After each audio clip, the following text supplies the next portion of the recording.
I'm Suzanne from Kid Style Junkie. We're here today to interview the lovely Tico Torres, fabulous musician, artist, and children's wear designer, about his line called Rockstar Baby.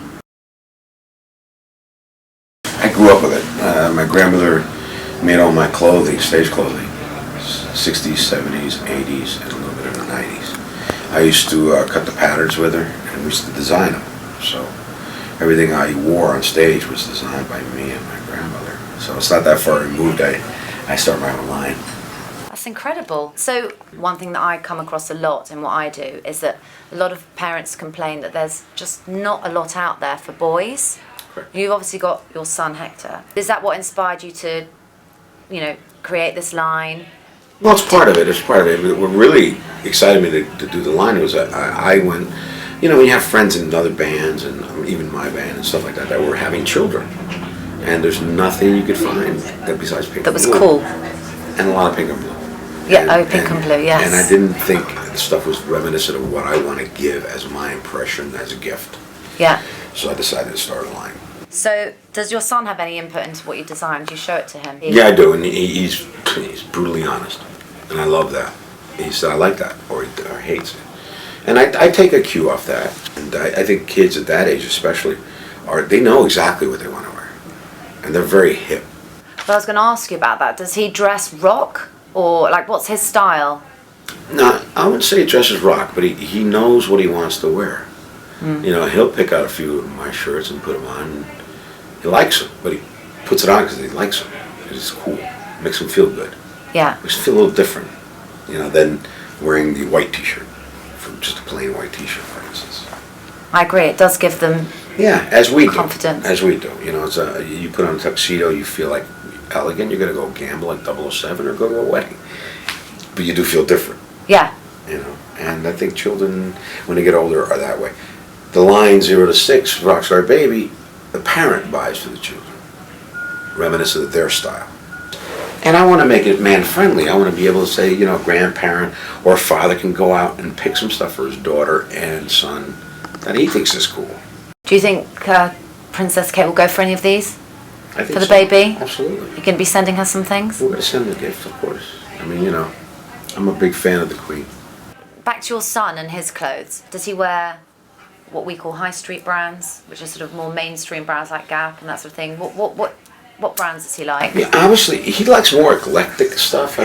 He'll pick out, he likes stuff that's faded at his age. If there's a flag like the vintage look. I want it faded, yeah. And that's his choice. But that also gives me an idea. Obviously, you tour a lot of countries for your music. Which one do you think is the most inspirational for children's fashion? I think Europe, in general, has more of an edge for fashion, obviously. And which brands do you think are particularly good in children's fashion? Rockstar Baby. Obviously. I don't care for lines that make adult clothing into child wear. First of all, especially baby wear, because you can't put the same seams on hats and stuff like you do because of the soft plate on a baby. You have to take a lot of care. It's the dyes you use. There's all different rules. This is clothing made especially safe for babies. Yeah. The dye, all the way from the dyes to you name it, to the pacifiers. They don't push the teeth. To the shoes, burger stuff because they're good for you. Yeah. This is made for that, and I don't like lines that make adult clothing into mini me clothing. Without any sort of extra thought for children, it's just let's just make that shrinky-dink. Correct. Do you get influenced by trends with this line? Obviously it's got the rock edge to it for sure, but there's a trend for photographic prints. Will you be doing stuff with that, or are you just ignoring that and going your own route, sort of? Well, I do my own route because there's a mainstay in the line, but I do look at what's out there, and I'm introducing a lot of animal prints, zebras, and which like the bottles, and you're going to see that in the towelings and the bedding and stuff like that, which I'm going to fade it off a little bit, some snakeskin kind of feel. I've been looking at your stuff, and actually the shapes are all very classic. Yeah. But then you've twisted it. Just taking the prints, just giving it a little hipper. Yeah. Yeah.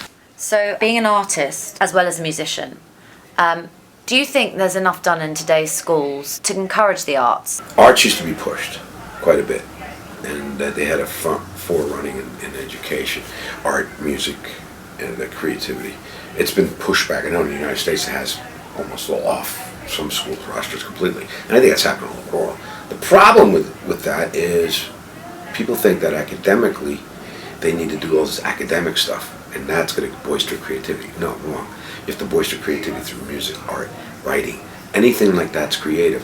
Boisters. Now you take the person that has that creativity and you show them a way to open up the mind of creativity and give them the academics. Use that. Now you change the world scientifically.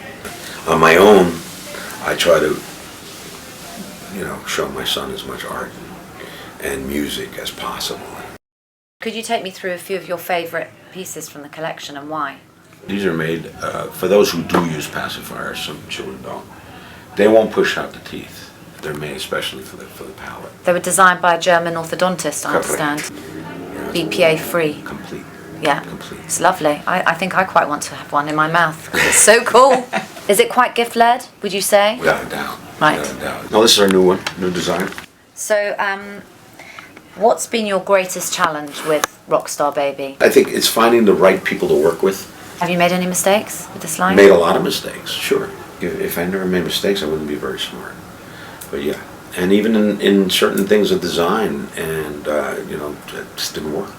And that's how you learn. Yeah, I was about to say, you've got to do it to know what works and what doesn't work. If you don't do it, you don't know. And with in mistakes in every facet of the industry.